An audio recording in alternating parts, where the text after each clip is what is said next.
তো মুশতাকুন নবী দামাত বারকাতুহুম তিনি বলেন, আমি গেলাম নির্ধারিত সময়ে, সব কিছু আমার কাছে একটু এলোমেলো লাগলো। বয়ান করতেছি, মিষ্টি বিতরণ চলতেছে, হঠাৎ করে দেখলাম দুই তিনজন বেহুশ হয়ে পড়ে গেল।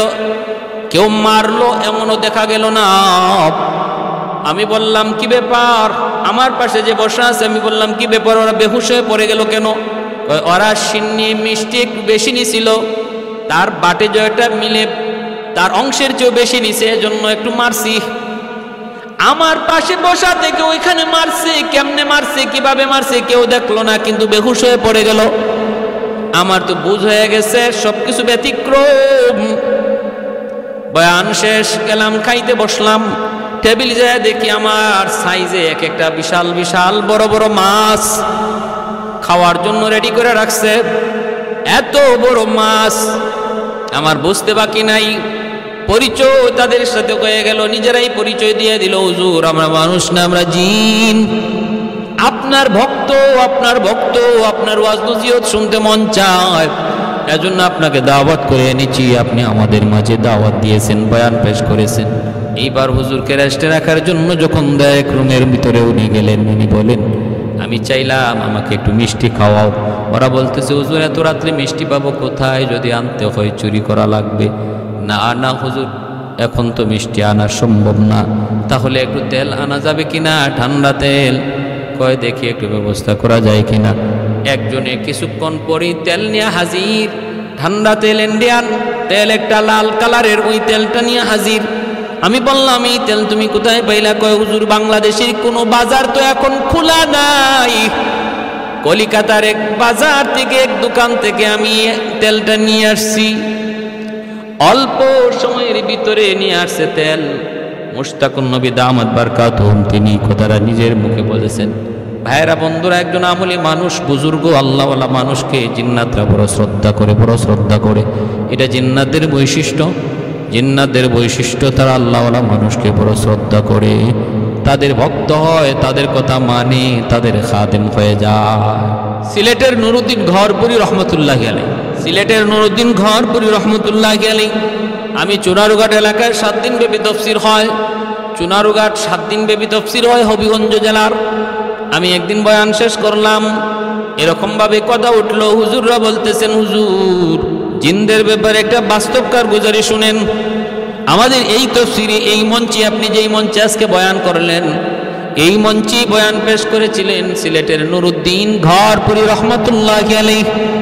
নাম শুনি না এমন মানুষ কম পাওয়া যাবে, এত বড় বুজুর্গ তিনি এই মঞ্চে বয়ান করেছেন। আমার বয়ানের পর ওনাকে আমরা একটা রেস্টের জন্য, বিশ্রামের জন্য একটা রুম দিলাম। এই রুমে উনি বিশ্রাম নিবেন। গভীর রাত 2টা 2:30 বাজে হঠাৎ করে দেখি হুজুর রুম থেকে বের হইয়া চলে যাইতেছেন। আমরা বললাম হুজুর কি হয়েছে? ইনি বললেন আমার ইবাদতে বিঘ্ন ঘটাইছে কে, আমার নামাজের মধ্যে জিকিরের মধ্যে অসুবিধা ঘটাইলো কে, আমি থাকবো না এখানে, চলে যাব এখন মাদ্রাসায়, আমি চলে যাব আমার গড়পুর এলাকায়। সকালবেলায় আমাকে বুখারীর দরস দেয়া লাগবে, ফজরের পরপরই বুখারীর দরস দেওয়া লাগবে, আমি থাকবো না, চলে যাব। হুজুররা বলতেছেন, আমরা বারবার বলতেছি হুজুর এত রাত আপনি কেমন করে যাবেন, কোনো ব্যবস্থা তো নাই, গাড়ি নাই, কিছুই তো নাই, আমরা আপনাকে কেমন করে ঘরপুর পাঠাবো, ঘরপুর পাঠাবো। আল্লাহর ওলি বলেন কেমনে যাব তা তো আমি তোমাদের কাছে জানতে চাই নাই, আমি বলছি আমি থাকবো না, চলে যাব। তোমাদেরকে বলছি যে আমার গাড়ি দাও, তোমাদেরকে বলছি আমার বিমান দাও, আমি বলছি যে আমি চলে যাব। হুজুররা বলতেছেন আমরাও পিছনে পিছনে হুজুরের সাথে সাথেই মসজিদ মাদ্রাসা থেকে বের হচ্ছি, কেউ ভয়ে কিছু বলতেছে না, হাতে লাঠি, সবসময় লাঠি থাকে। তো রাস্তার মধ্যে আইসা তিনি দাঁড়ায় রয়েছেন, রাত বাজে 2:30 3টা, রাস্তায় এসে দাঁড়ায় রয়েছেন, শুনশান রাস্তাঘাটে, মাসি পর্যন্ত নাই, রিক্সা মিক্সা কিছুই নাই, এত রাত্রে কি থাকে। আমরা পিছনে দাঁড়ায় কাঁপতেছি, কেউ সাহস পাইতেছে না এই কথা বলার, হুজুর চলে আসেন, হুজুর একটু রেস্ট নেন, সকালে চাই, কেউ সাহস পাইতেছে। হুজুর বলেন হঠাৎ করে দেখি একটা গাড়ি, সাদা রঙের একটা গাড়ি, সা সা করে ডাইকা হুজুরের সামনে আইসা হাজির, গাড়ি লয়া। আমরা একটু তাকায় দেখলাম এমন ড্রাইভার আমরা কোনোদিন আমাদের এলাকায় দেখি নাই, এমন চেহারার কোন ড্রাইভার দেখি নাই, সাদা পাগড়ি, সাদা জুব্বা, চেহারাটা তো সুন্দর, সাদা দাড়ি, সাদা জুব্বা, সাদা পাগড়িওয়ালা একজন ড্রাইভার, গাড়িটা নিয়ে শা করে হুজুরের সামনে হাজির। আমরা তখন ড্রাইভারের দিকে তাকাইলাম, তাকায় বলতেছি, ভাই তুমি কে, কই তোমার গাড়ি থাকে, কোথায় তুমি গাড়ি রাখো, কি পরিচয়? কোনো কথা কয় না, জবাব দেয় না, কারণ আমাদের তো ভয়।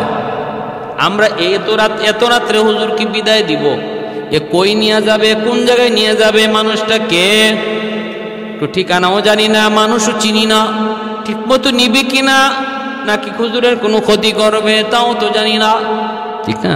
কি করি এখন, কি করি? চিন্তায় পড়ে গেলাম। বারবার বলতেছি, ভাই তুমি কে? এমনি হুজুরে করছেন কি, টান দিয়া দরজাটা টান দিয়া খুললেন, কইলাও হুজুরের ভিতরে ঢুকে গেলেন। আমরা আবার আটকাইতে চাইলাম, ভাই তুমি কেডা, একটু পরিচয় দিয়ে যাও। হুজুর কিন্তু একবারও তারে জিগান নাই তুমি কে, কই যাইবা, কই লইয়া যাইবা, আমারে কিছুই বলেন নাই। তিনি তো দরজা টান দিয়া গাড়ির ভিতরে ঢুকে পড়ছেন। আমরা গাড়ি যেতে দেই না, বাইরে তুমি কেডা, পরিচয় দিয়ে যাও। তখনই হুজুর আমাদেরকে লাঠি দিয়া ধমক দিয়া বলতেছেন, শরতরা রাস্তা সার। ওরে যে তোমরা এত কথা জিজ্ঞেস করো, জবাব দিবে কেমনে? সে তো মানুষ না, সে হলো জিন। এত কথা জিগায়ও না, ও কেমনে জবাব দিবে? সে তো মানুষ না, সে হলো জিন।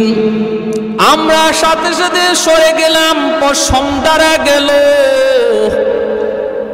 ভয় পেয়ে গেলাম, আমরা আর কোনো কথা বললাম না। তারপরেই আমরা খবর নিলাম, সকালবেলায় ফোনে খবর নিলাম, হুজুরে ফজরের আগে যায় তিনি মাদ্রাসায় হাজির, ফজরের নামাজ পড়া তিনি বুখারীর দরস দেওয়া শুরু করছে। এই আল্লাহর ওলি নুরউদ্দিন ঘরপুরী রহমতুল্লাহি আলাইহি এত বড় হুজুর, আসরের নামাজ পড়ছেন সিলেটে, মাগরিবের নামাজ পড়ছেন যায় ময়মনসিং। বালিয়ার পীর সাহেব রাহিমাহুল্লাহ তার খলিফা, সিলেটের সাথে ময়মনসিংহের একটা ভালো সম্পর্ক। ঘরপুরী রহমতুল্লাহি আলাইহি প্রায় তিনি ময়মনসিং আসতেন।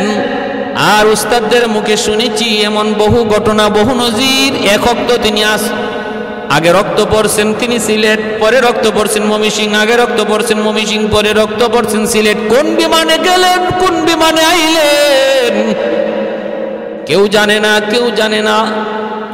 এজন্য এই জিন্নাতরা আল্লাহওয়ালাদেরকে খুব শ্রদ্ধা করে, ওদের খাদেম হয়ে যায়, যেখান থেকে খুশি সেখানে নিয়ে যায়।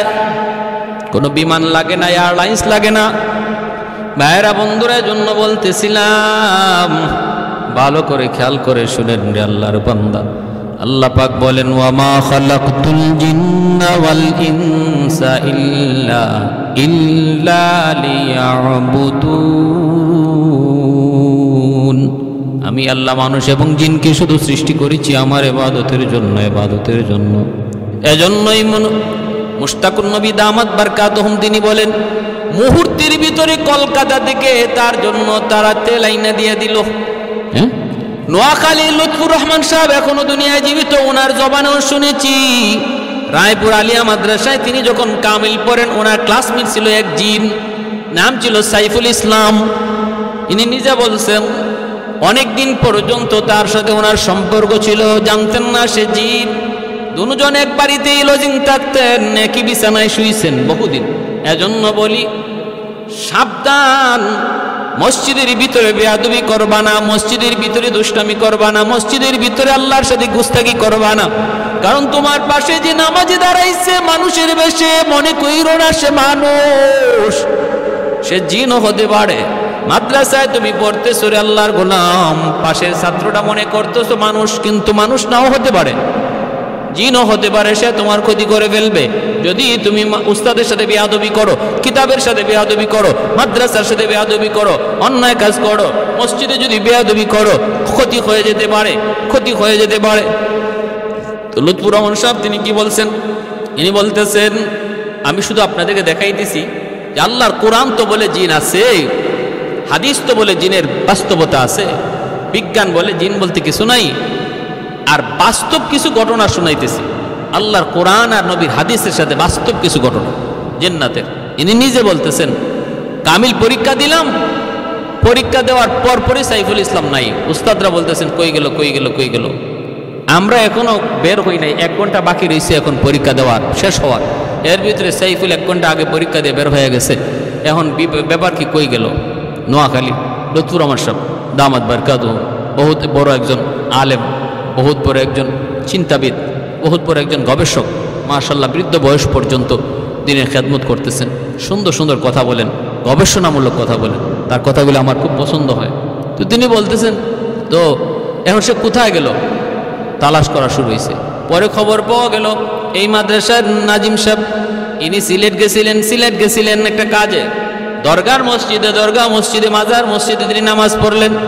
নামাজ পড়িয়া তিনি সালাম ফিরে দেখেন সাইফুল, কিরে তুমি এখানে আসছো, ঘটনা কি? পরীক্ষা দাও নাই? হ্যাঁ হুজুর আমি তো পরীক্ষা দিছি। পরীক্ষা দিছো মানে? এখনো তো পরীক্ষার টাইম শেষ হয় নাই, আরো 1 ঘন্টা বাকি আছে। এখানে তুমি কেমন করে, সিলেটে কেমন করে? হুজুর এই তো মাত্র আসলাম। তখন গিয়া প্রমাণ হয়েছে সে ধরা খেয়ে গেছে। বল, সত্য করে বল। পরিচয় তখন পাওয়া গেছে সে একজন জিন। সে নিচেও বলেছে জিন, মানুষ নয়।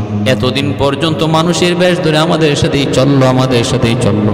লুৎফুর রহমান সাহেব বলেন, আমি আরাফার মাঠে হঠাৎ করে দেখি আমারে জড়ায় ধরছে, সালাম দিছে। কে রে তুই? কই ভাই আমারে চিনো না, আমি সাইফুল।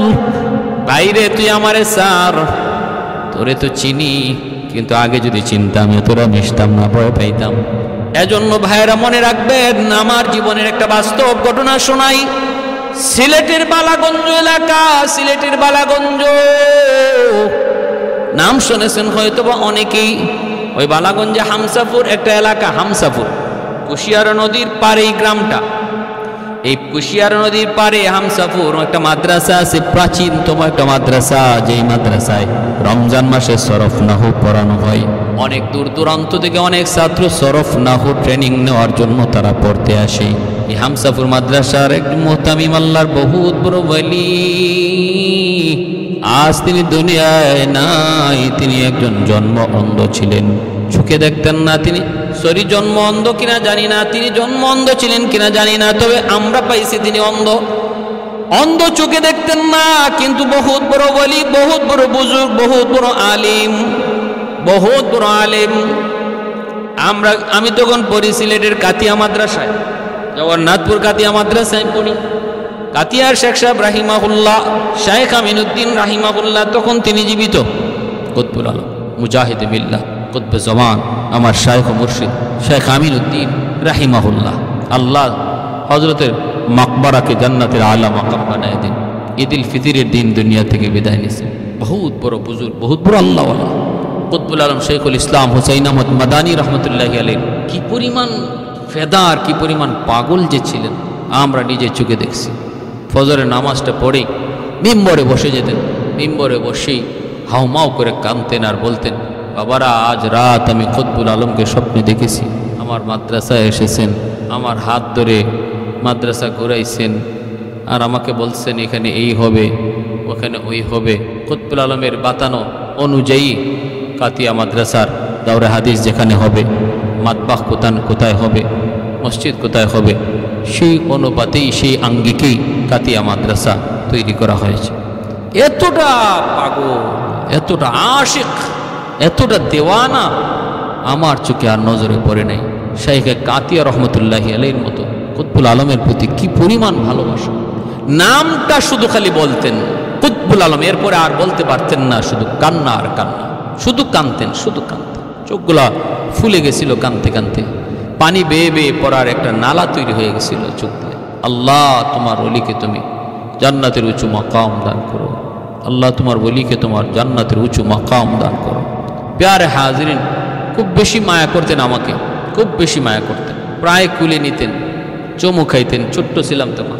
আমার উস্তাদদেরকে বলতেন, শোনো এ নাসিরুদ্দিন না, নাসিরুদ্দিন সিপাহ সালার, বলো নাসিরুদ্দিন সিপাহ সালার, কও নাসিরুদ্দিন সিপাহ সালার। এইভাবে দোয়া দিচ্ছেন, মাথা হাত বুলাইতেন। মাথা কামানোটাকে খুব বেশি পছন্দ করতেন আল্লাহর বলি, মাথা কামানোটাকে খুব বেশি পছন্দ করতেন, এত পছন্দ করতেন। চুল দেখা মাত্রই বলতেন মাথা কামাও, মাথা মুন্ডাও। ভাইয়ের আমার, তো আল্লাহর বলি ওনার মাদ্রাসায় যখন আমরা পড়ি, তখন ওই বছর রমজান মাসে ওনার নাতি, আমার ক্লাসমেট শাইখুল হাদিস আল্লামা মঞ্জুরুল ইসলাম, আর ওনার ছেলে, ছোট্ট ছেলে শাইখ ইসাক আমিনী, আমরা কয়েকজন তখন ওই হামসাপুর গেলাম সরফ নাহুর ট্রেনিং নেওয়ার জন্য। গিয়ে যখন ক্লাসে বসলাম, প্রথম দিন ক্লাসে বসার পরেই প্রথম আসছেন মাখর্ষি হুজুর দামাত বরকাতুহুম, এখনও তিনি আছেন। আল্লাহ আমার হযরতের হায়াতের মধ্যে বরকত দান করুন। তিনি আসছেন, আয়েশা বলতেছেন, বাবারা তোমরা তো ক্লাসে বসছো, আমার পরে তো হুজুর আসবেন, বড় হুজুর, কিন্তু মনে রাখো তোমরা এখানে যারা ক্লাসে বসছো শুধু তোমরাই আসো আর কেউ না, এমনটা মনে করো না। মনে রাখো এক ভিন্ন জাতীয় তোমাদের সাথে ক্লাসে বসছে। এবং আমার পিছনের যে জানালাটা খোলা আছে, এই জানালা সবসময় খোলাই রেখে দিও, এটা লাগানোর চেষ্টা করো না, কারণ তারা এদিক দিয়ে আসা যাওয়া করে। ক্লাসে কেউ দুষ্টামি করবা না, ক্ষতি হয়ে যাবে। তোমার পাশে যে বসা, মনে রাখবা, খেয়াল রাখবা, সেই ভিন্ন জাতির। অতএব আদব আখলাক ক্লাসের প্রতি খেয়াল রাখবা। হুজুর আসছেন, আসার পরে আমরা সালাম দিলাম, মুসাফা করলাম, দেখি হুজুর অন্ধ, চোখে দেখেন না।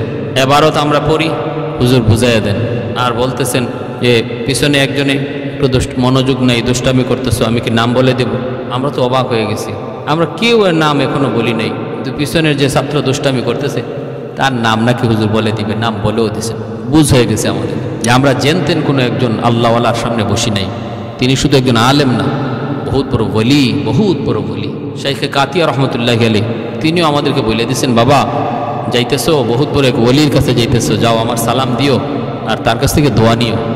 আমরা প্রথম দিন যাই যখন পরিচয় দিছি আমরা কাতিয়া মাদ্রাসা থেকে এসছি, তিনিও তখন বলছেন, শাইখে কাতিয়া বহুত বড় আল্লাহর ওলি, বহুত বড় হুজুর, তার কাছ থেকে আসছো, মাশাআল্লাহ। তো এক আল্লাহর ওলি আরেক ওলিকে ভালো করে চিনে, এক ওলি আরেক ওলিকে ভালো করে চিনে। তো এভাবেই চলছে, ক্লাস চলছে। প্রায় সময় আমি কিতাবের ইবারত পড়তাম। তো একদিন আমরা এশার নামাজ পড়া, তারাবের নামাজ পড়া, লজিংয়ের মধ্যে খাওয়া দাওয়া কইরা এক জায়গায় বসা। ভাইরা বন্ধুরা মনে রাখবেন, আমি বলি শুনেন, ওই এলাকার যত জিন্নাত আছে সমস্ত জিন্নাতদের বিচার করেন হুজুর। বড় হুজুরের কাছে রাত 12টার পরে জিন্নাতদের বিচার বয়, আর জিন্নাতদের ভিতরে যত সমস্যা আছে সমাধান করে দেন হুজুর। এজন্য রাত 12টার পরে আমরা হুজুরের কাছে কেউ থাকতে পারি না, কেউ খেদমতের জন্য থাকতে পারি না, তিনি বের করে দেন। 12টা বাজলে পরে তিনি বের করে দেন। ঘরটা ছিল ভাঙ্গাচোরা ঘর, কত মুরিদ বলছে হুজুর ঘরটা সুন্দর করে দিই, পাকা করে দিই, কিন্তু তিনি পাকা করতে রাজি না। বৃষ্টি আসলে বৃষ্টির পানি পড়ে, কত লন্ডনী কত কোটিপতি ওনাকে ঘর বানিয়ে দিতে চাইলো, ঘর নিতে চান না, ভাঙ্গাচোরা ঘরের ভিতরেই থাকেন। আর রাত 12টার পরে বসে ওনার রাজত্ব সিংহাসনে উনি বসেন, জিন্নাতদের বিচার করেন। ভাইরা বন্ধুরা এক রাত এমন ঘটছে, আমি গেলাম, বড় উদ্দেশ্য করে গেলাম, হুজুরের কাছে আজকে থাকবো, খেদমত করবো, রাত 12টার পরে আসবো না।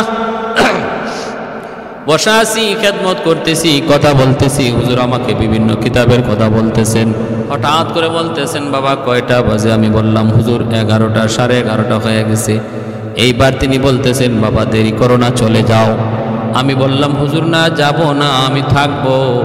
তখন মুচকি হেসে বলতেছেন, বাবা নাসির ভয় পাবা, যদি ভয় না পাইতা তাহলে রাখতাম, তুমি ভয় পাইবা, টিকতে পারবা না, অসুস্থ হয়ে পড়বা, যাও চলে যাও। আমাকে চলে যেতে বললেন, ভালোর জন্য আমি চলে আসলাম। ভাইরা বন্ধুরা মনে রাখবেন, এক রাতে এশার নামাজ পড়ার পর আমরা একটা ঘরের মধ্যে বসে বসে গল্প করতেছিলাম। আমি আর শাইখে কাতিয়া রহমতুল্লাহ আলাইহির ছেলে নাতি আর আমরা আরো কয়েকজন ক্লাসমেট একত্রে বসে গল্প করি। ওই অবস্থায় হুজুরের বড় হুজুরের মেয়ের জামাতা তিনিও আসছেন, আমাদের সাথে বৈশা গল্পতে শরীক হলেন। এর ভিতরে শাইখে কাতিয়া রহমতুল্লাহ আলাইহির ছোট্ট ছেলে শাইখে ইসহাক পাশেই গেছে, ঘর থেকে বের হয়ে প্রস্রাব করবে। যেখানে জঙ্গল ছিল, জঙ্গলের পাশেই ছিল প্রস্রাবখানা। ঘর থেকে বের হয়ে এসে প্রস্রাব করতে বসছে, দেয়াল আছে, দেয়ালের পাশেই বসছে। হঠাৎ করে জঙ্গলের ভিতরে কে কাকে যেন মারতেছে আর চিল্লাইতেছে। এই আওয়াজটা আর এই দৃশ্য দেখা মাত্রই সে চিল্লানি দিয়া দৌড় দিয়া ঘরের ভিতরে আইসা পড়ছে। এমনভাবে বেহুশ হয়ে গেছে যেন তার মুখ দিয়া ফেনা বের হইতেছে। দৌড়ে যাবরে আমরা ধরলাম হুজুরের জামাতা যিনি ছিলেন, তিনিও আমাদের উস্তাদ, তিনিও জবড়ায় ধরলেন আর বলতেছেন, ইসহাক কি হয়েছে একটু বল।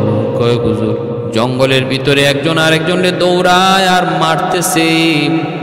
আমি টের পাইলাম একজন পুরুষ আর একজন মহিলারে দৌড়ায়, চেহারা এত বিভৎস, ভয় পেয়ে গেছি, বিকট মানুষ দেখে আমি ডরে গেছি, আমার হুঁশ নাই। এইবার আমরা দেখলাম কি হুজুরের জামাতা তিনি ওই জঙ্গলের সামনে যেয়ে দাঁড়ালেন, দাঁড়ায় বলতেছেন, এ হারামির দল শোনো, আব্বা কত করে তোদের কি বুঝাইলেন, কত করে বলে দিলেন নবীর মেহমানরা রমজান মাসে তারা এলেম শিকার জন্য আসে, তালেবে এলেমরা, ওদের যেন কোনো ক্ষতি না হয়, ওদের যেন কোনো ভয় না পায়, এইভাবে তোরা চলবি, তাদের কোনো ক্ষতি করবি না, তোরা এই ব্যাপারে আব্বার কাছে ওয়াদাবদ্ধ। তাহলে আজকে কেন তোদের আচরণে সে ভয় পাইল? বিচার হবে, উপযুক্ত বিচার হবে। জঙ্গলের সামনে দাঁড়ায় তিনি একটা ভাষণ দিলেন, ভাষণ আমি শুধু তামসা দেখলাম, একদিকে ভয় পাইতেছি, ভিতর সহ কাঁপতেছে, আর একদিকে দিকে তামসা। উনি জঙ্গলের সামনে দাঁড়ায় ভাষণ দেয়, মানুষ ভাষণ দেয় মানুষের সামনে, আর ইনি ভাষণ দিতেছে জঙ্গলের সামনে। এরপরে এসে বলতেছে যে আর এমন হবে না, যা কালকে বিচার হবে, আব্বা বিচার করবে। ফজরের সময় আমি বেরোইছি, মসজিদে যাব, হুজুরের বড় হুজুরের ঘর থেকে মসজিদটা একটু দূরে, জমির আইল দিয়ে যেতে হয়। তো আমি যাওয়া মাত্রই দেখি হুজুরেও মসজিদে যাইতেছেন, আমি পিছনে। তো আমি তাড়াতাড়ি দ্রুত যাই, হুজুর লাঠি দিয়ে এমনি বর দিয়া রাস্তা মেপে মসজিদে চলে যেতেন। চোখে দেখেন না, কিন্তু লাঠি দিয়ে আন্দাজ করে রাস্তা বের করে চলে যেতেন। আমি পিছন থেকে দৌড় দিয়ে যাই, সালাম করে যাইতেই বলতেছেন, নাসির আসছো? আমি জি হুজুর। গিয়ে হাত ধরলাম, হাত ধরে সামনে নিতেছি, মসজিদে নিয়ে যাচ্ছি ধরে ধরে। আমাকে বলতেছেন, বাবা গত রাত কি হলো, গত রাত কি ঘটলো, গত রাত কি সমস্যা হলো একটু বলো। আমার তো খবর হয়ে গেছে, ঘটনা কি খবর হুজুর কে শোনাইলো? কেউ তো আমাদের পাশ থেকে কেউ তো হুজুরের কাছে এখনো আসে নাই। আমরা তো ভাবছিলাম ফজরের পরে সকালবেলা যায় হুজুরকে ঘটনা খুলে বলবো, তাহলে আমাদের আগে কে ঘটনা হুজুরকে শোনায় দিল? আমি বললাম, হুজুর ইসহাক আমিনী ভয় পাইছে প্রস্রাব করতে যাইয়া। হুজুর বলতেছেন, বাবা এত রাত্রে গল্প করো কেন, এত রাত্রে সজাগ থাকো কেন? এত রাত্রে সজাগ থাকতে নাই।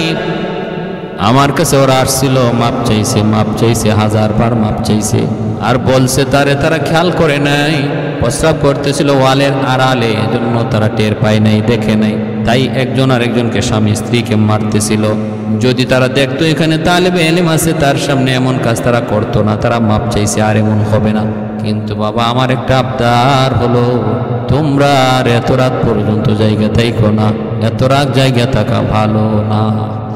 ভাইরা আমার জন্য বলতেছিলাম, ওই এলাকার সমস্ত জিন্নাতের বিচার হুজুর করতেন। আজকে হুজুর দুনিয়ায় নাই, প্রায় আমি হামসাবর গেলে পরে হুজুরের জন্য দোয়া করে আসি, কবর জিয়ারত করে আসি। ভাইরা এজন্য বলতেছিলাম, জিন্নাতদের একটা বিশেষ বৈশিষ্ট্য হলো, জিন্নাতরা আল্লাহওয়ালাদেরকে বড় শ্রদ্ধা করে, খাঁটি আল্লাহওয়ালাদেরকে বড় শ্রদ্ধা করে, তাদেরকে শ্রদ্ধার নজরে দেখে, তাদের খাদেম হয়। সদর সাহেব হুজুর শামসুল হক ফরিদপুরি রহমতুল্লাহ আলাইহি গহরডাঙ্গায় যার বাড়ি, ঢাকা থেকে তিনি গহরডাঙ্গা যাবেন, নদীর মধ্যে নৌকা চলে, নৌকা উঠলেন, আরো কয়েকজন প্যাসেঞ্জার উঠলো, যাত্রী উঠলো। নৌকাওয়ালা হুজুরকে ভালো করে চিনে। এগুলা সব বাস্তব ঘটনা বলতেছি, এগুলা বানানো ঘটনা নয়, কাল্পনিক কোনো ঘটনা নয়। প্রত্যেকটা ঘটনার পিছনে বড় বড় দলিল আছে, প্রমাণ আছে, মাঝখানে বড় কোনো ভায়া নাই। শামসুল হক ফরিদপুরি রহমতুল্লাহ আলাইহি গহরডাঙ্গা নদীতে নৌকা চলে, নৌকা উঠলেন, যাত্রী আরো উঠলো।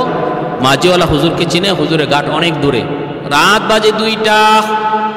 ওই অবস্থায় নৌকা চলছে, ঘাটে ঘাটে লোকজন নামলো, উঠছেন তো নৌকায় হয়তো 10, 11টা 12টায়, চলতে চলতে 2টা বেজে গেল, আরো সময় লাগবে হুজুরের ঘাটে যাইতে। ওই অবস্থায় হুজুর বলতেছেন, বাবা আমাকে এখানে নামায়া দে, আমার এই ঘাটে নামায় দিলে এখান থেকে আমি বাড়ি পর্যন্ত যেতে পারবো। মাঝখানে একটা হাওর বাড়ি দিতে হয়, ওই হাওরটা পায়ে হেঁটে আমি বাড়ি চলে যাব। মাঝি কয়, হুজুর এটা কোন কি হাওর, কেন আপনি একা একা রাতের অন্ধকারে হাঁটবেন? নৌকা তো আপনার ঘাট পর্যন্ত যাবে, আপনি কেন এই জায়গায় নামবেন?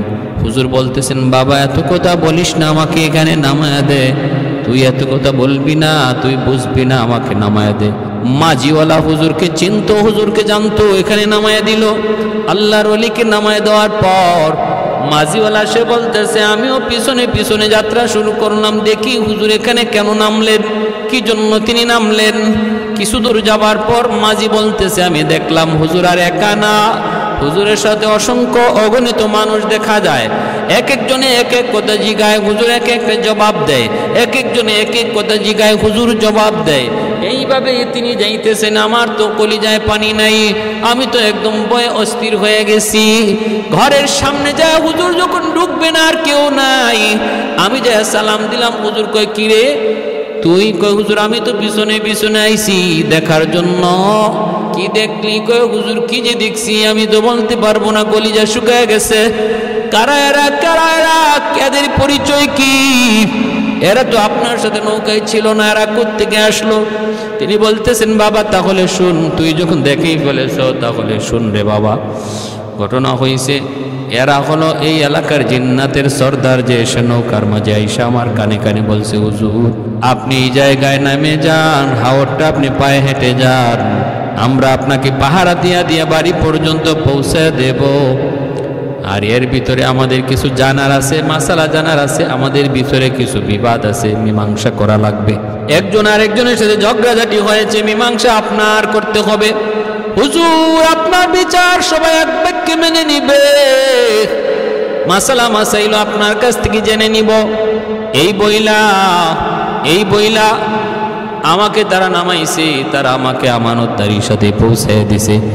সমস্যা যা ছিল সমাধান করে দিছি, মাসালা যা জানার ছিল আমি তা জানাই দিছি। এজন্যই ভাইয়েরা বন্ধুরা, এজন্য বলতেছিলাম এই জিন্নাতরা, এদের মধ্যে বিয়ে শাদীও হয়, বংশ বিস্তারও হয়, এই জিন্নাতদের ভিতরে বংশ বিস্তারও হয়। আল্লাহ পাক রব্বুল আলামিন পবিত্র কোরআনের সূরা রহমানে বলেন ফীহিন্না কাসিরাতুত তরফি লাম ইয়াতমিসুহুন্না ইনসুন ক্বাবলাহুম ওয়ালা জান। আল্লাহ পাক রব্বুল আলামিন জান্নাতের হুরদের ব্যাপারে বলেন, হুরেরা হলো এমন, এই হুরদেরকে জান্নাতীরা জান্নাতে যখন পাবে এর আগে তাদেরকে কোনো মানুষ স্পর্শ করে নাই, কোনো জিন্নাতও স্পর্শ করে নাই। তাহলে আল্লাহ পাকের এই কথায় বোঝা গেল মানুষ যেমনভাবে মানুষ স্বামী স্ত্রীর মধ্যে মিলন হয়, জিন্নাতের মধ্যেও এমন মিলন হয়। জিন্নাতের মধ্যে বিয়ে শাদী হয়, আর এর দ্বারা তাদের মধ্যেও সন্তানাদিও হয়, সন্তানাদিও বিয়ে শাদীর মাধ্যমে হয়। আর এক আয়াতে আল্লাহ পাক রব্বুল আলামিন সন্তানাদির কথাও বলেছেন। ক্ষমতা কেমন? ক্ষমতা হলো এরা যে কোনো মুহূর্তে যে কোনো সুরত ধরতে পারে, তারপরে যেখানে ইচ্ছা সেখানে চলে যেতে পারে, তারপরে বড় বড় স্থাপনা তৈরি করতে পারে, মানুষের অন্তরে ওয়াসওয়াসা দিতে পারে, মানুষের অন্তরে ওয়াসওয়াসা দিতে পারে এই জিন্নাতে। এবং দুর্বলতা কি? দুর্বলতা হলো এরা একটা নির্দিষ্ট সীমানা পর্যন্ত উপরে উঠতে পারে, এর বেশি উপরে উঠতে পারে না। নবীদের মতো মুজিজা জিন্নাত পারে না। আর তাদের বহুত বড় দুর্বলতা হলো এরা আল্লাহওয়ালাদেরকে বড় ভয় পায়। রশিদ আহমদ গাঙ্গুহি রহমতুল্লাহি আলাইহি এক বিরান ভূমি, একটা বাড়ি, যেই বাড়িতে কোনো মানুষ নাই, শুনশান, এই বাড়িতে তিনি গেলেন। রশিদ আহমদ গাঙ্গুহি রহমতুল্লাহি আয়াতে রশিদ আহমদ গাঙ্গুহি রহমতুল্লাহি আলাইহি তিনি ওই বিরান ভূমিতে, বিরান বাড়িতে যাইয়া চিন্তায় পড়ে গেলেন যে এত সুন্দর একটা বাড়ি, কোনো মানুষজন কেউ নাই, ঘটনা কি? আচ্ছা 2 রাকাত নামাজ পড়ি। তিনি ওই 2 রাকাত নামাজ পড়লেন। 2 রাকাত নামাজ পড়া তিনি এবার সালাম ফিরাইয়া খালি আল্লাহর কাছে মুনাজাত করবেন। এমনি দেখা যায় মানুষ বেশে একটা লোক ওনার পাশে এসে কাঁদতেছে। তিনি বলতেছেন, কে তুমি? কেন কান্না করো? হুজুর আমি আপনার কাছে মাপ চাইতে এসেছি, মাপ চাইতে এসেছি। কেন মাপ চাইতে এসেছ? কয় হুজুর আমি এই বাড়ির মানুষগুলাকে বাড়িতে থাকতে দেই নাই, এদের 2-3টা সন্তানকে আমি এই পুকুরের পানিতে ফেলায় মারছি, এবং রাতের বেলা তাদেরকে ডর দেখাই, ভয় দেখাই, যে বিধায় তারা বাড়ি ছাইরা অন্যত্র চলে গেছে। এই বাড়িটা ছিল হিন্দু বাড়ি, বাড়ির মালিক ছিল হিন্দু, এরা অন্যত্র চলে গেছে, এই বাড়ি ছেড়ে চলে গেছে। এখন এই বাড়িতে আমি থাকি, এখন আমার ভয় হইতেছে, আপনি নামাজ পড়ে যদি আল্লাহর কাছে জিজ্ঞেস করেন মালিক এই বাড়ির মালিক কোথায়, বাড়ির মানুষ কোথায়, তাহলে আমার অপরাধ ধরা পড়ে যাবে, আমি তো অপরাধী ধরা পড়ে যাব, আমার তো বিচার হবে। এই ভয়ে আমি আপনার কাছে সাথে সাথে আমার অপরাধের কথা স্বীকার করে নিছি। হুজুর আমি তওবা করলাম, আপনি আর হাত উঠে আল্লাহর কাছে জানতে চাইেন না, আমি এখন থেকে এই এলাকা ছেড়ে চলে যাব, এই বাড়ি ছেড়ে চলে যাব, আমি আর কোনোদিনই বাড়িতে আসবো না। হুজুর আপনি আমাকে মাফ করেন। হুজুর বলেন তুমি থাকো, বাড়িওয়ালাকে ডাকি, ওর কাছে মাপ চাও, তারপরে চলে যাও, ওরা যেন আর কোনো ভয় না পায়। বাড়িওয়ালাকে ডাকলেন, ডাইকা তিনি কারণ জানতে চাইলেন। বাড়িওয়ালা কয় আমার 3টা সন্তান এরকম পানিতে বইরা মারা গেছে। বলতেছে মারছে এ হলো জিন, তোমাদের কাছে মাপ চাইতেছে, আর জীবনে কোনোদিন এই বাড়িতে আসবে না, এই বাড়ির মানুষের সাথে বেয়াদবি করবে না, তোমরা এই বাড়িতে নিশ্চিন্তে নিরাপদে থাকতে পারো। এই কথা বলার পর ওই বাড়িতে এই মানুষগুলা থাকলো, আর হিন্দু মানুষগুলা সাথে সাথে রশিদ আহমদ গাঙ্গুহি রহমতুল্লাহ আলাইহির হাতে হাত রেখে কালেমা পড়ে মুসলমান হয়ে গেল। সব কালেমা পড়ে মুসলমান হয়ে গেছে। ভাইয়েরা আমার, এজন্য বলতেছিলাম এই জিন্নাতরা এরা মানুষ বিস্তার করে, বংশ বিস্তার করে, বিয়ে শাদী ওদের আছে, কিন্তু ধরনটা কেমন সেটা কোরআন হাদিসের কোথাও পাওয়া যায় না। পোশাক আশাকও পরে, খাওয়া দাওয়াও করে, বাসস্থানও আছে, খাওয়া দাওয়া আছে। হাদিস আল্লাহ নবী বলেন মানুষ যখন ঘরের ভিতরে বিসমিল্লাহ সারা ঢুকে, সালাম সারা ঢুকে, তখন এই ঘরের মধ্যে তার সাথে জিন্নাতও ঢুকে। হাদিস শরীফ আল্লাহ নবী বলেন যে মানুষ খানা খাইতে বসে বিসমিল্লাহ সারা খানা খায়, তার সাথে এই জিন্নাতও খানা খায়। তাহলে জিন্নাতদের থাকার জায়গাও আমরা পাইলাম, যে ঘরের মধ্যে সালাম সারা বিসমিল্লাহ সারা ঘরে ঢুকে ঘরের মালিক, এই ঘরটার মধ্যে জিন থাকে, খারাপ জিনদের বসতি হয়। আর যেই ঘরের মধ্যে ঘরের মালিক বিসমিল্লাহ আর সালাম দিয়ে ঢুকবে, ফতোয়ায় স্বামীতে লিখেন এই ঘরের জীবনে কোনোদিন জিনভূতের আসর থাকবে না, জিনভূতের অবস্থান থাকবে না। সূরা বাকারার যে ঘরে বেশি বেশি তেলাওয়াত হবে, সূরা বাকারার শেষের 10 আয়াত যে ঘরে বেশি বেশি তেলাওয়াত হবে, এই ঘরে জিনভূতের আসর থাকবে না। প্রতিটা ঘরে জিনের আসর থাকে, জিন থাকে, তবে তাদের বেশিরভাগ বসতি থাকে জঙ্গলে, আর বেশিরভাগ বসতি থাকে এরকমভাবে সমুদ্রে, সাগরে। মানুষের বসতি তো থাকে, তবে যে সমস্ত আর খানাও খায়, জিন্নাতরা খানা খায়। এক হাদিসে আল্লাহ নবী বলেন আমরা যে হাড্ডি খানা খেয়ে যে হাড্ডি ফালাই, এই হাড্ডিটাও জিন্নাতদের খাবার।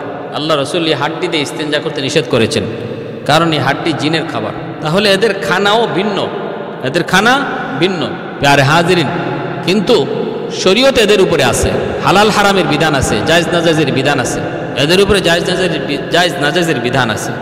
আল্লাহ রসুল বলেন প্রত্যেকটা মানুষের সাথেই একটা খারাপ জিন থাকে, প্রত্যেকটা মানুষের সাথে। খারাপ জিনকেই আমরা কি বলি? এই ভূত বলি। ভূত, ওই যে ভূত হলো জিনের ভিতরে যে জিনগুলা খারাপ, এদেরকে আমরা ভূত বলি পুরুষটারে, আর মহিলাটারে প্রেতনি বলি, মহিলা খারাপ জিনটারে প্রেতনি বলি। আর এটা হাদিসের ভাষায় এই খারাপ জিনের নাম হলো ইফরিত, খুব শক্তিশালী হয় খারাপ জিন। এবং এদের ভিতরে সবচেয়ে খারাপ যে জিনটা, এর নাম হলো মারিদ। এই খারাপ জিনগুলাই এরা আকাশে একদম উপরে উইটা ফেরেশতাদের কথাবার্তা শুই না আইয়া তাদের জমিনের মিত্রগুলাকে বইলা দেয় আগামীকাল কি হইব না হইব। এতে করে মনে করে জিন্নাতরা গায়েব জানে। জিন্নাতরা গায়েব জানে না, মানুষও গায়েব জানে না, গায়েব জানেন শুধুমাত্র আল্লাহ, কোনো নবীও গায়েব জানেন না। এই জিন্নাতরা এটা করতো। তখন আল্লাহ পাক রব্বুল আলামিন নক্ষত্রের মাধ্যমে ওদেরকে কুড়া মারতেন, কুড়া মারার বিধান করলেন, এতে করে আর তারা উপরে উঠতে পারে না। কারিন নামক এক জিন, কারিন নামক খারাপ এক জিন, সে প্রতিটা মানুষের সাথে থাকে। আল্লাহ নবী রহমতের নবী বলেন প্রত্যেকের সাথেই এমন খারাপ একটা জিন আছে, খারাপ শয়তান আছে। সাহাবীরা জিজ্ঞেস করেন নবী গো আপনার সাথেও কি আছে? নবী বলেন আমার সাথেও আছে, তবে আমার সাথে যেই জিন আছে সেই জিন আর জিন নাই, সে মুসলমান হয়ে গেছে, সে আর খারাপ নাই, সে ভালো হয়ে গেছে, সে আর দুশ্মন নাই, সে আমার বন্ধু হয়ে গেছে।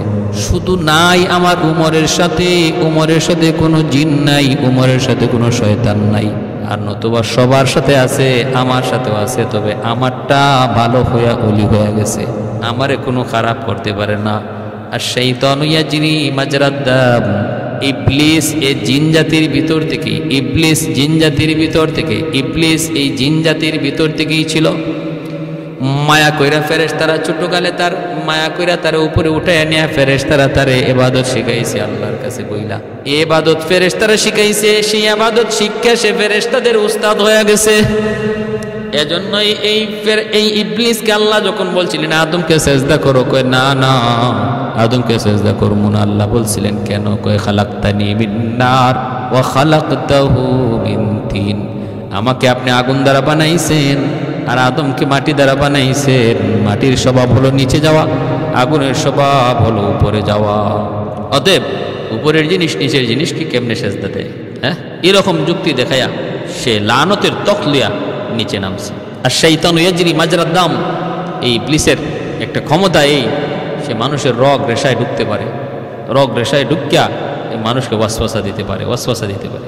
কিন্তু আল্লাহ বলেন যতই সে ওয়াসওয়াসা দেখ, ইন্না কাইদা শাইতানি কানা যাইফা, শয়তানের ষড়যন্ত্র যতই দেখাক এটা অত্যন্ত দুর্বল, অত্যন্ত দুর্বল। আব্দুল কাদের জিলানী রহমতুল্লাহি আলাইকে এরকমভাবে শয়তান, এরকম এই জিন শয়তান সে করছে কি, আব্দুল কাদের জিলানী তোমার আর ইবাদত করা লাগবে না, তোমার উপর আমি আল্লাহ খুশি হয়ে গেছি। ইনি বলেন আস্তাগফিরুল্লাহ মিন যালিক। আস্তাগফিরুল্লাহ কেন বলনা? আরে ইবাদত করার কথা আল্লাহ তার নবীকে কয় হাত্তা ইয়াতিয়াকাল ইয়াকিন ওয়া'বুদ রাব্বাকা হাত্তা ইয়াতিয়াকাল ইয়াকিন, আমি আল্লাহর ইবাদত করো মরণ পর্যন্ত। যেখানে নবীর আল্লাহ কয় ইবাদত করো মরণ পর্যন্ত, ইবাদতের পেনশন দেয় না, তুমি আমারে পেনশন দিয়া দিলা, তাহলে তুমি আল্লাহ না, তুমি ইবলিস। তখন ইবলিসে কয় বুঝছি আব্দুল কাদির তোমার এলেম তোমারে আজকে বাঁচাইয়া দিল, তোমার মতো এমন কত বুজুর্গ করে আমি ইবলিস ধরা খাওয়াইয়া দিছি, আজকে তোমার এলেম তোমারে বাঁচাইয়া দিল। আব্দুল কাদের জিলানী বলেন আস্তাগফিরুল্লাহ মিন যালিক, তোর ষড়যন্ত্র থেকে আমি আল্লাহর কাছে রেহাই চাই। কয় এখন আবার কি করলাম? কই এখন আরো বড়টা করছো, আগেরটা ছোট আসছিল এখন একটা বড়। আমার এলেম আমাকে রেহাই দেয় নাই, আমাকে রেহাই দিয়েছেন, মুক্তি দিয়েছেন আমার আল্লাহ, আমার আল্লাহ। মুফাসসিরিনে কেরাম বলেন, সুফিয়ানে কেরাম বলেন শয়তানের বড় হামলাটা ছিল আগেরটার চেয়ে খুব বড় জটিল হামলা। এটাও আব্দুল কাদের জিলানী রহমতুল্লাহ আলাইহি আল্লাহর রহমতে বুঝে গেছেন। এজন্য আল্লাহ বলছে ইন্না কাইদা শাইতানি কানা যাইফা, শয়তানের যত ষড়যন্ত্রই তুমি দেখো এটা তোমার জন্য অত্যন্ত দুর্বল। তুমি শয়তানের ষড়যন্ত্রকে দুর্বলই যাইনো, তুমি আল্লাহর দিকে সর্বদা আল্লাহর দিকে মুখামুখি থাকো। আল্লাহ পাক বলেন ইল্লা ইবাদাকা মিনহুমুল মুখলাসিন, আমার যে সমস্ত বান্দারা সর্বদা আমি আল্লাহকে ভয় করবে, আমার ভয় অন্তরে নিয়ে চলবে, আমি আল্লাহকে সর্বদা হাজির ও নাজির জানবে, সর্বদা সে আমাকে তার পাশে রাখবে, তার কোনো ক্ষতি শয়তান করতে পারবে না, কোনো ক্ষতি এই জিন শয়তান করতে পারবে না, রগ রেশায় ঢুককেও তার ওয়াসওয়াসা দিয়ে কোনো ক্ষতি করতে পারবে না। আমি আল্লাহ তার হেফাজত করব, আমি আল্লাহ তার হেফাজত করব। প্যারে হাজিরিন, আল্লাহ পাক আমাদের সবাইকে আল্লাহওয়ালা হওয়ার আল্লাহওয়ালাদের সহবতে থাকার তৌফিক দান করুন। এতে করে মানব দানবের সব ধরনের ক্ষতি থেকে আল্লাহ পাক হেফাজত করবে। যদি আমি আল্লাহওয়ালা জিন্দিগি তৈরি করতে পারি, সবার কাছে সম্মানের ইজ্জতের পাত্র আল্লাহ বানিয়ে দিবে। আল্লাহ যারে মহব্বত করবে, তামাম দুনিয়ার সমস্ত মাখলুকের অন্তরে তার মহব্বত আল্লাহ ঢুকাইয়ে দিবে।